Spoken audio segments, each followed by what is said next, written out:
Assalamualaikum warahmatullahi wabarakatuh. Pertama-tama saya ucapkan syukur alhamdulillah kepada Allah Subhanahu wa taala karena masih memberi kesehatan untuk melakukan presentasi proposal tugas akhir.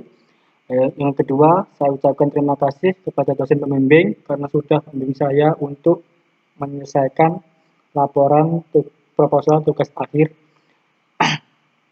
Dosen pembimbing 1, Bu Izatul Umami Eskom Mkom. Dosen pembimbing kedua, Ibu Lailia Rahmawati Eskom Mkom. Dengan saya Bimantara Kusuma Putra, NIM 162355201-017 dengan judul proposal aplikasi bimbingan konseling tentang kesulitan belajar siswa menggunakan metode forward training. Tanpa berlama-lama, mari kita masuk ke bab yang pertama, yakni bab 1, pendahuluan, latar belakang, teknologi. Pada zaman modern seperti sekarang ini, teknologi berkembang sangatlah pesat dan sangat berperan penting dalam kehidupan masyarakat sehari-hari. Teknologi sendiri sudah dapat atau banyak diterapkan dalam berbagai bidang di dunia, termasuk dalam bidang bidang perdagangan, perbankan, dan lain-lain. Tidak luput juga dalam bidang dunia pendidikan, yang mana teknologi mampu memberikan pembelajaran yang sama dengan guru secara online, kemudian bimbing konseling, yang mana teknologi mempunyai sebuah sistem yang mampu menyamai suatu bimbingan konseling yang didapatkan siswa di dalam sekolah, lingkungan sekolah, seperti halnya seorang pakar. Yang lalu sistem pakar, kemudian sistem pakar. Sistem pakar sendiri adalah suatu sistem yang dirancang untuk dapat menunjukkan keahlian seorang pakar dalam melakukan penyelesaian masalah yang datanya diambil dari dialog atau pertanyaan dari pengguna tersebut, yang mana dialog tersebut akan mendapatkan atau didapatkan suatu hasil atau hasil permasalahan atau solusi ya dari permasalahan pengguna tersebut. Dalam bab 1 yang dibahas ada 5 inti masalah, yakni latar belakang, kemudian penelusuran masalah, yang ketiga tujuan penelitian, yang keempat adalah batasan masalah, yang kelima manfaat penelitian. Baiklah, mari masuk ke inti yang kedua, yakni perumusan masalah. Perumusan masalah di sini saya mengambil ada 2 perumusan masalah, yakni yang pertama, bagaimana cara sistem pakar metode pembimbingan konseling ini mampu untuk mengatasi permasalahan yang muncul dan yang sedang dihadapi oleh siswa. Yang kedua, bagaimana proses algoritma dari metode forward training yang merupakan interferensi dari sistem pakar untuk mengetahui penyebab dan menghasilkan solusi pada permasalahan siswa.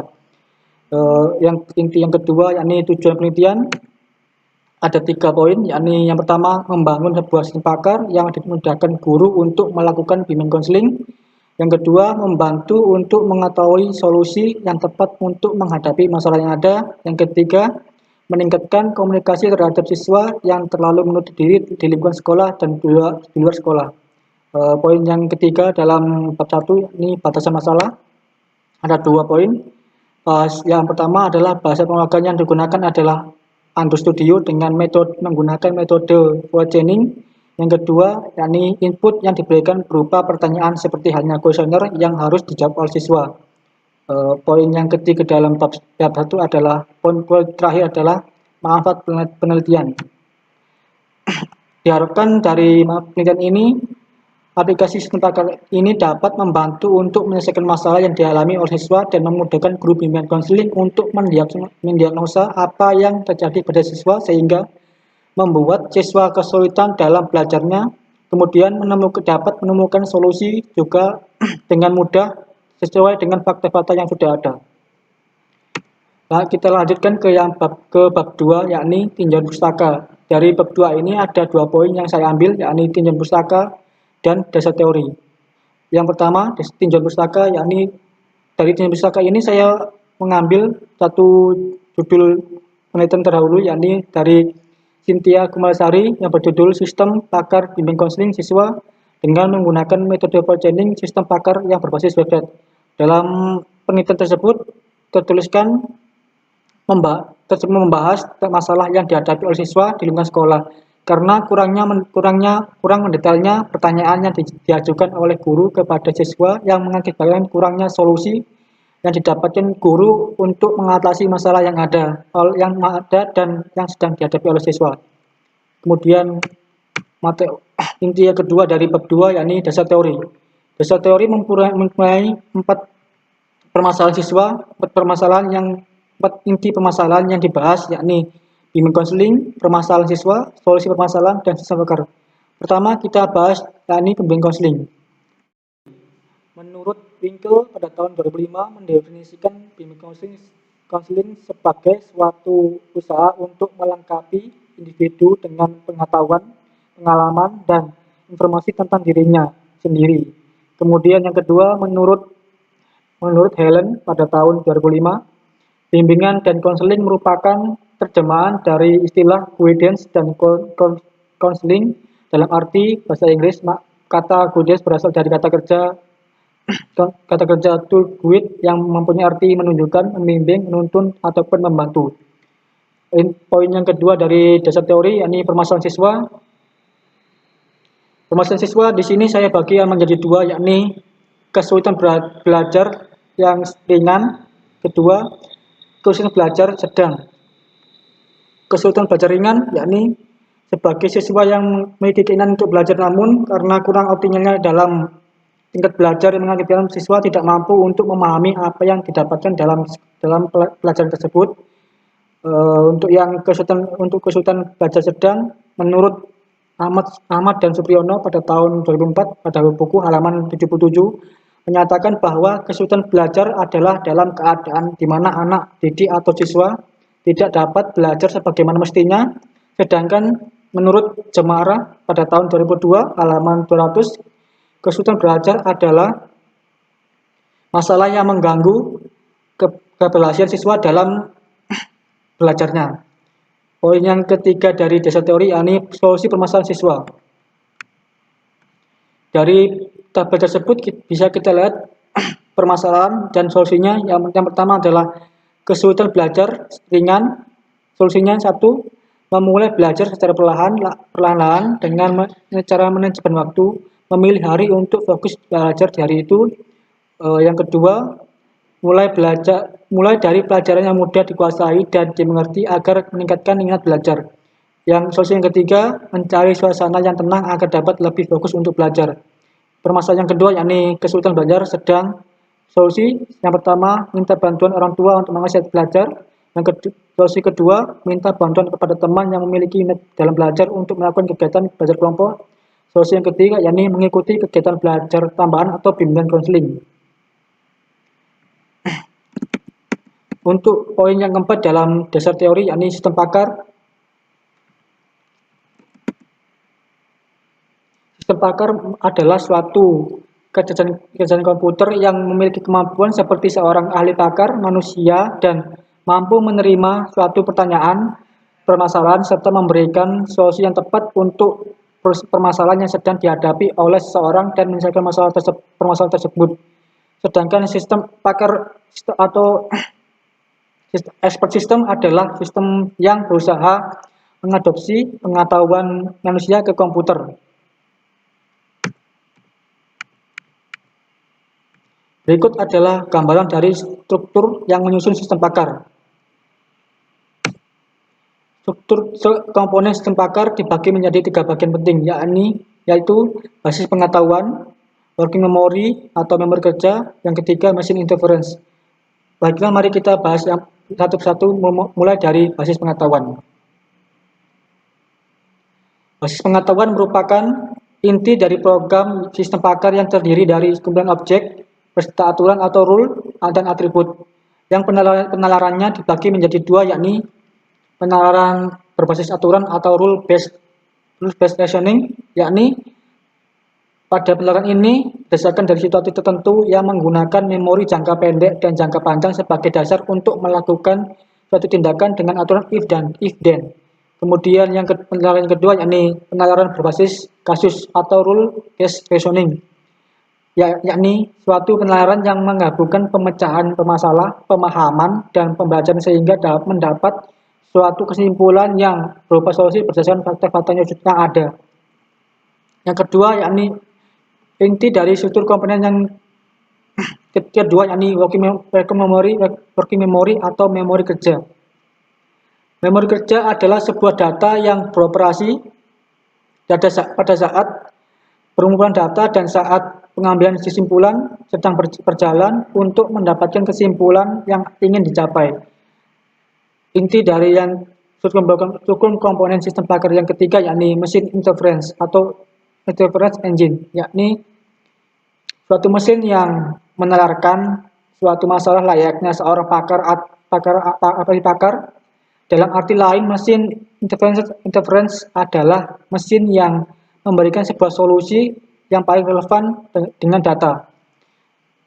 Mesin interference dibagi menjadi dua komponen, yakni forward chaining atau yang disebut dengan suatu teknik pencari data yang menggunakan fakta-fakta yang sudah ada atau data driven, dan kemudian data tersebut dicocokkan dengan fungsi if then. Yang kedua yaitu menggunakan backward chaining. Backward chaining adalah sebuah sistem yang melakukan pelacakan mundur menggunakan fakta-fakta yang sudah ada dan mencocokkan dengan fungsi if. Jika fakta cocok, maka akan dieksekusi dengan then, kemudian ditempatkan sebagai fakta baru. Jika tidak cocok, maka fakta akan disimpan ke dalam stack.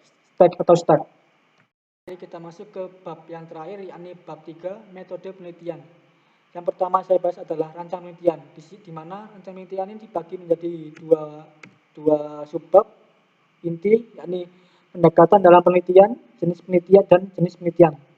Yang pertama adalah pendekatan dalam penelitian. Saya menggunakan pendekatan secara kuantitatif, yang mana penelitian kuantitatif adalah penelitian yang pada dasarnya menggunakan pendekatan deduktif atau menggunakan logika untuk menarik satu atau lebih kesimpulan yang berdasarkan pada premis yang diberikan. Yang kedua adalah jenis penelitian. Jenis penelitian di sini menurut Sugiono pada tahun 2008, penelitian deskriptif ada penelitian yang dilakukan untuk mengetahui nilai variabel mandiri, baik satu variabel atau lebih atau independen, tanpa membuat perbandingan atau menghubungkan dengan variabel yang lain. Yang kedua adalah penelitian secara kuantitatif, merupakan penelitian yang paling sederhana dibandingkan dengan penelitian yang lain karena dalam penelitian ini tidak melakukan apa-apa terhadap objek yang kita teliti.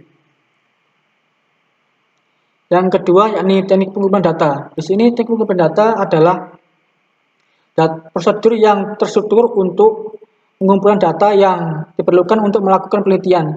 Teknik pengumpulan penelitian ini saya menggunakan wawancara kepada seorang guru dan mahasiswa tingkat akhir jurusan bimbingan muslim, yang mana wawancara tersebut saya menggunakan metode online untuk mendapatkan data dari guru dan mahasiswa tersebut. Yang kedua adalah analisis data dan desain, di mana poin yang penting ini pada bab 3 mempunyai 4 subbab inti yang saya bahas.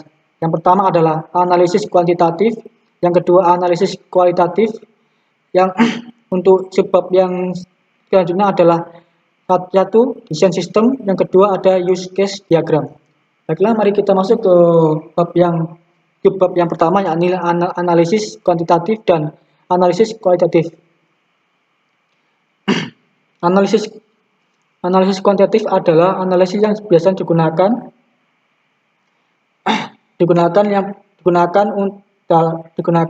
dalam mengukur hubungan antara variabel dependen dan variabel independen.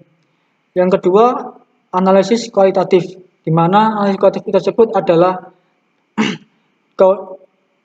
Analisis yang biasanya menggunakan coding, cara coding. Proses coding biasanya melibatkan penentuan konsep atau variabel yang mendahului coding. Biasanya coding memfasilitasi peneliti untuk membuat kesimpulan yang valid. Mari kita bahas tentang desain sistem.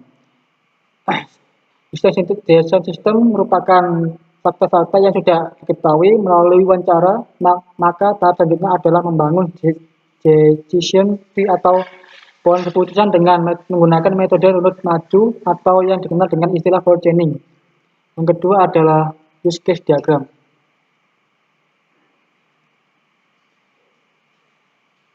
Use case diagram adalah diagram yang menunjukkan siapa saja yang berhak mengakses aplikasi dan apa saja yang bisa diakses oleh user di dalam aplikasi dan apa saja yang dapat diperbarui. Berikut merupakan contoh gambar dari desain sistem dan juga gambar dari use case diagram. Berikut adalah alur kerja sistem pakar. Yang ini adalah gambar dari sistem aplikasi tersebut. Sekian penjelasan dari saya. Bila ada salah kurangnya, saya mohon maaf dan mohon dimaklumi. Wabillahi taufiq wal hidayah. Wassalamualaikum warahmatullahi wabarakatuh.